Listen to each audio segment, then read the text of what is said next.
বৈশ্বিক জ্বালানি সংকটের প্রেক্ষাপটে বাংলাদেশ এখন বড় ধরনের ঝুঁকির মুখে।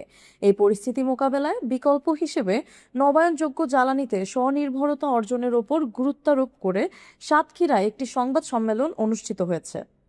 বুধবার সকালে শহরের কাটিয়া এলাকার স্বদেশ সম্মেলন কক্ষে এই সংবাদ সম্মেলনের আয়োজন করে প্রতিবেশ ও উন্নয়ন ফোরাম সাতক্ষীরা।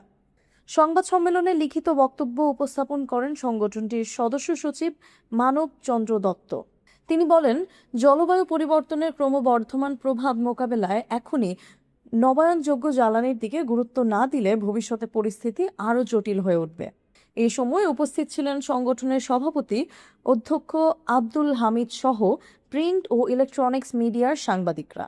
সংবাদ সম্মেলনে জানানো হয়, বৈশ্বিক জ্বালানির ওপর নির্ভরতা কমিয়ে সৌরশক্তি, বায়ুশক্তি এবং অন্যান্য পরিবেশ বান্ধব শক্তির ব্যবহার বাড়ানো এখন সময়ের দাবি। এতে একদিকে যেমন পরিবেশ সুরক্ষা সম্ভব, অন্যদিকে দীর্ঘমেয়াদে জ্বালানি নিরাপত্তা নিশ্চিত করা যাবে।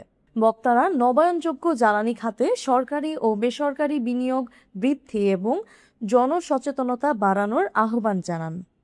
জান্নাত মিম, FBN নিউজ ডেস্ক।